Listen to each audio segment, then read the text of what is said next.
Kementerian Komunikasi dan Informatika akan memberlakukan aturan pemblokiran terhadap ponsel atau gawai black market mulai 18 April 2020 mendatang.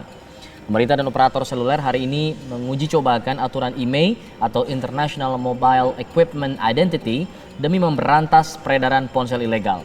Uji coba ini dimulai dengan penyerahan data dump yang diserahkan oleh operator, kemudian dilakukan pemblokiran melalui sistem informasi basis data IMEI nasional. Dengan kebijakan itu, tolong sampaikan ke pemerintah, bukan kita menolak, tapi tolong dipikirkan lagi. Mungkin ada hal yang lain yang bisa ini, yang jelas kebijakan itu nggak bagus lah.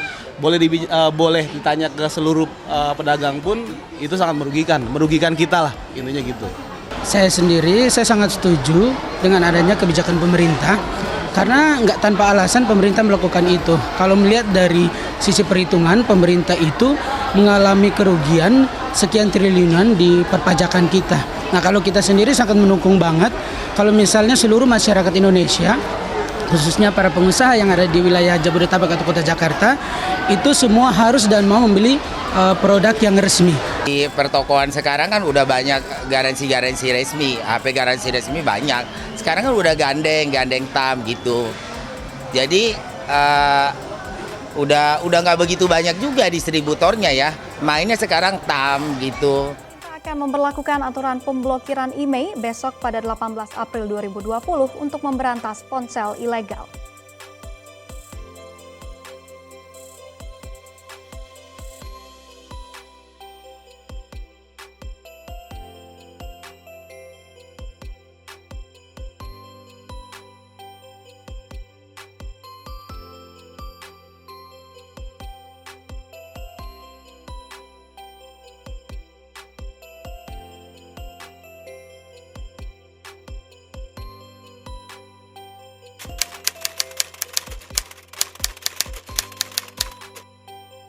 Jadi, kasus tersebut muncul karena adanya oknum-oknum yang memperjualbelikan barang-barang teknologi dengan cara ilegal, dengan harapan sama-sama menguntungkan. Penjual mendapat untung lebih banyak dan pembeli dapat membeli barang dengan harga jauh di bawah standar toko.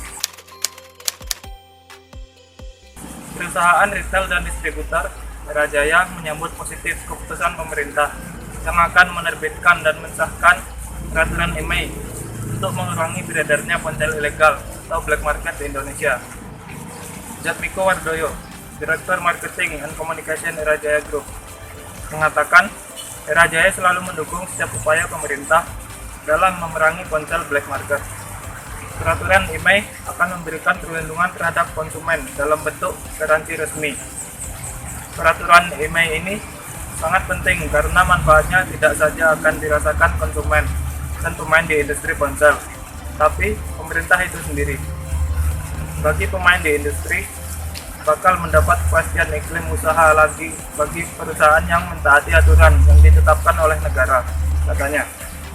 Aturan ini juga akan meningkatkan potensi penerimaan negara dari PPN ponsel resmi, ujar Jatmiko. Sistem kontrol IMEI sangat penting untuk melindungi industri dan konsumen di dalam negeri. Oleh karena itu, perlu dilakukan identifikasi, registrasi, dan pemblokiran perangkat telekomunikasi seluler yang tidak memenuhi ketentuan. Jadi, bisa melindungi industri ponsel dari persaingan tidak sehat sebagai dampak peredaran ilegal. Selain itu, juga mengurangi tingkat kejahatan pencurian dan melindungi bagi penggunanya, ungkapnya. Kontrol IMEI juga memiliki tujuan untuk meningkatkan kualitas layanan telekomunikasi seluler dan menghilangkan ponsel black market dari pasar sehingga meningkatkan potensi pajak pemerintah.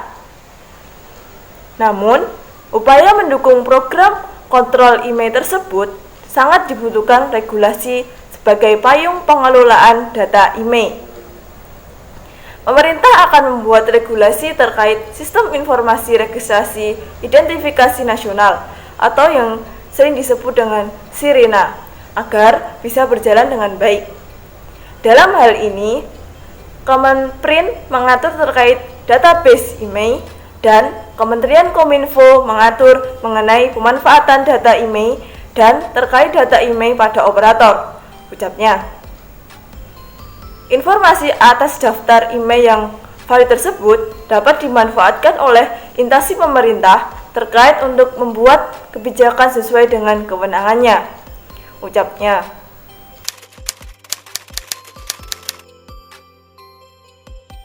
Dampak yang akan terjadi pada kasus tersebut adalah 1. Bagi pemain di bidang industri akan mendapatkan kepastian iklim usaha bagi perusahaan yang menaati aturan yang telah ditetapkan oleh negara. Yang kedua, meningkatkan potensi penerimaan negara dari PPN ponsel resmi. Yang ketiga, melindungi industri ponsel dari persaingan yang tidak sehat sebagai dampak peredaran ilegal. Yang keempat, meningkatkan kualitas layanan telekomunikasi seluler dan menghilangkan ponsel black market dari pasar sehingga meningkatkan potensi pajak pemerintah.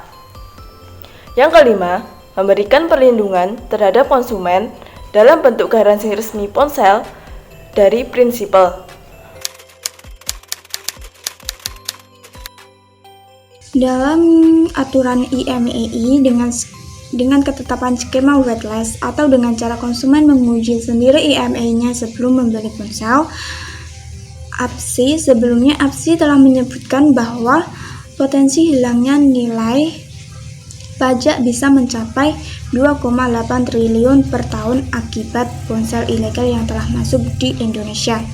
Sehingga aturan IMEI ponsel dikontrol demi melindungi industri dan konsumennya. Dalam kasus ini, terkait dalam pasal 32 UU Telekomunikasi nomor 36 tahun 1999 yang berbunyi ayat pertama, perangkat telekomunikasi yang diperdagangkan, dibuat, dirakit, dimasukkan, atau dipergunakan di wilayah negara Republik Indonesia wajib memperhatikan persyaratan teknis dan berdasarkan izin sesuai dengan peraturan perundang-undangan yang berlaku. Ayat kedua, ketentuan mengenai persyaratan teknis perangkat telekomunikasi sebagaimana dimaksud pada ayat 1 diatur dengan peraturan pemerintah. Aturan ini telah memiliki sanksi atau hukuman dalam pasal 52 yang berbunyi barang siapa memperdagangkan, membuat, merakit, memasukkan, menggunakan perangkat telekomunikasi di wilayah negara Republik Indonesia yang tidak sesuai dengan persyaratan teknis sebagaimana dimaksud dalam pasal 32 ayat 1 akan dipidana dengan pidana penjara paling lama 1 tahun atau dengan denda 100 juta rupiah.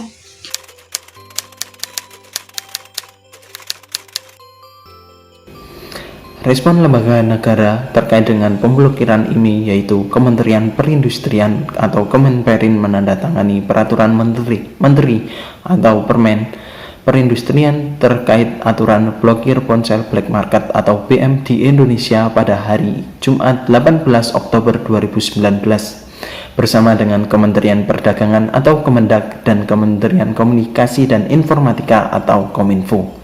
Dengan adanya pemblokiran ini, kementerian tersebut mempunyai tugas dalam memberlakukan aturan ini.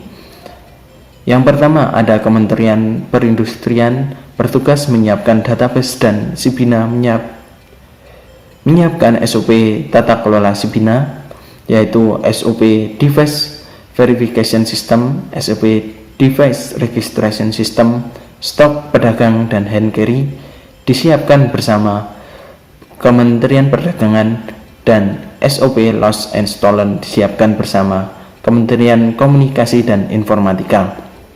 Yang kedua, Kementerian Komunikasi dan Informatika bertugas meminta operator menyediakan SOP layanan Lost and Stolen, meminta operator mengirimkan data DUM sebelum pelaksanaan pengendalian IMEI, meminta operator menyiapkan sistem penghubung antara Sibina dan EIR, meminta operator menyiapkan EIR, meminta operator mengeksekusi daftar yang dihasilkan Sibina.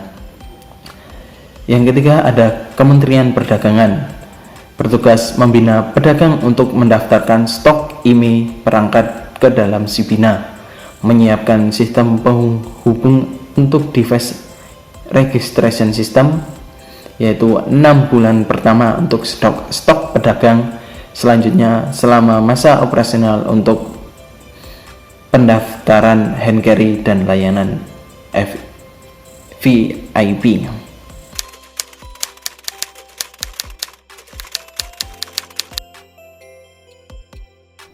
Dilansir dari laman www.liputan6.com tertanggal 11 Juli 2019, Lucky Sebastian sebagai pendiri komunitas Android Gatorade dan juga sebagai pengamat smartphone menuturkan bahwasanya ia menyetujui adanya kebijakan verifikasi email.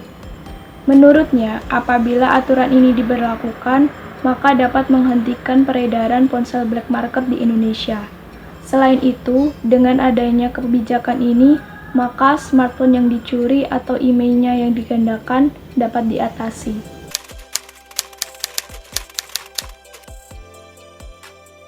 Pada sila kedua dan sila kelima. Dan pada sila kedua berbunyi kemanusiaan yang dan beradab, dan sila kelima yang berbunyi keadilan sosial bagi seluruh rakyat Indonesia. Terus dalam bukti konkret tersebut yaitu dengan membeli barang elektronik secara resmi bukan barang black market yang belum terkena pajak.